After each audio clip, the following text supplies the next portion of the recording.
warahmatullahi wabarakatuh.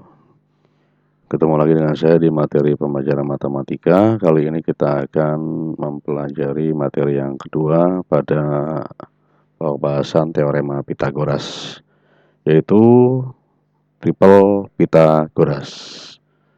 Triple Pythagoras ini adalah materi yang ada kaitannya dengan materi pertama. Perhatikan. Panjang sisi dari segitiga seringkali dinyatakan dalam tiga bilangan asli. Tiga bilangan asli yang memenuhi persamaan pada teorema Pythagoras atau merupakan ukuran dari segitiga siku-siku maka disebut sebagai triple Pythagoras. Cara mengujinya, perhatikan. Sisi yang terpanjang itu dianggap sebagai sisi miring, kita kuadratkan. Kemudian kita jumlahkan kuadrat sisi yang lain. Jika menghasilkan nilai yang sama, maka ketiga bilangan asli tersebut merupakan triple Pythagoras. Kembali bahwa triple Pythagoras ini khusus untuk ukuran segitiga yang merupakan bilangan asli ya.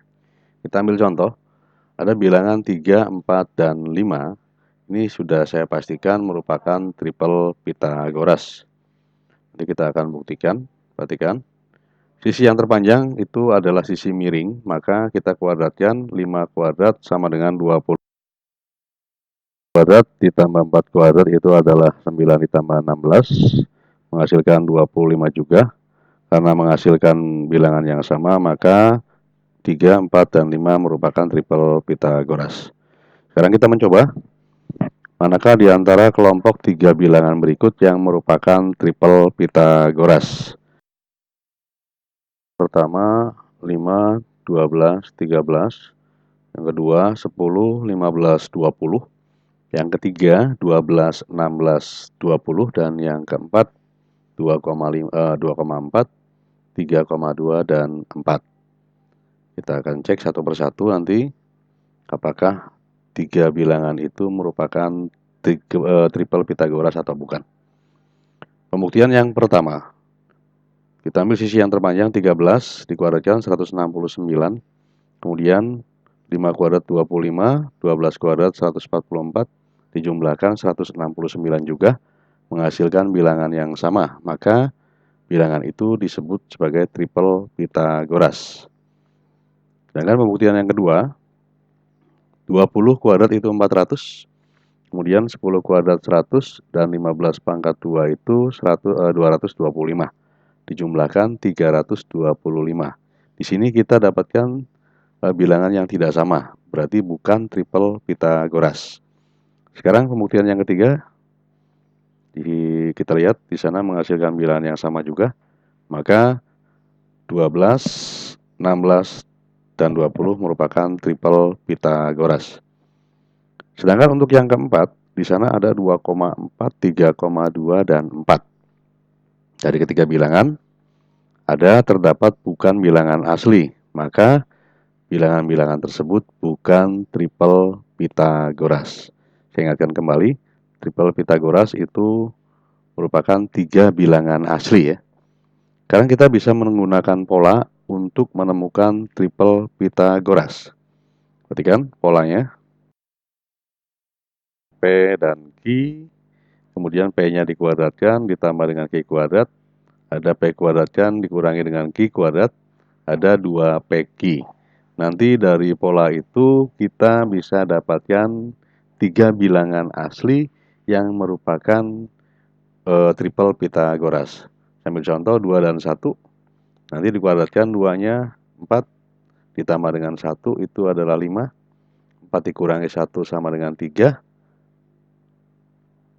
dan 2PQ, 2 kali 2 kali 1 sama dengan 4. Didapat 5, 3, 4 yang merupakan triple Pythagoras. Materinya saya lanjutkan ke menghitung jarak 2 titik. Jarak 2 titik itu bisa kita hitung dengan menggunakan teorema Pythagoras ya. Perhatikan di layar monitor, di sana ada titik A dan B.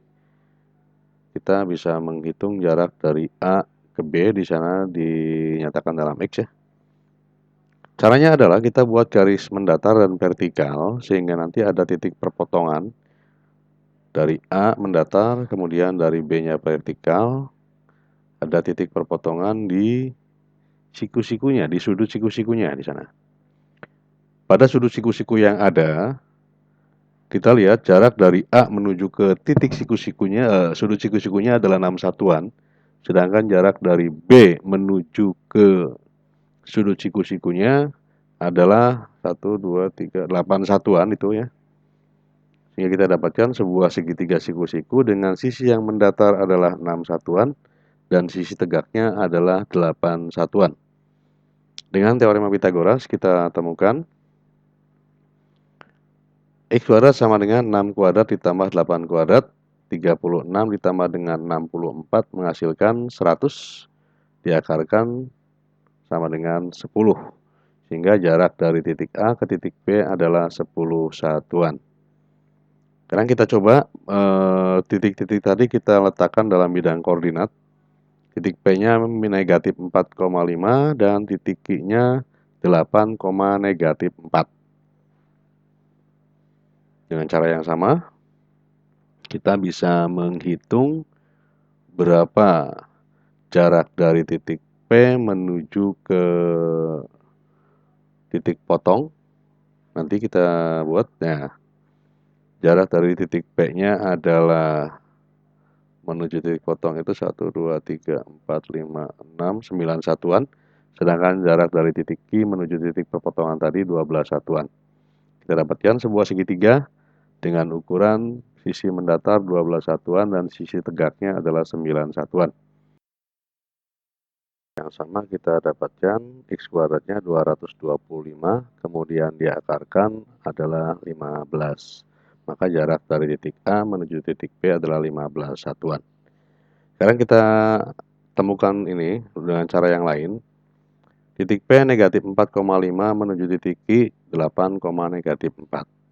Jika titik P dimisalkan sebagai X1, Y1 dan titik Q X2, Y2, untuk mencari jarak dua titik pada bidang koordinat, kita dapatkan rumusnya adalah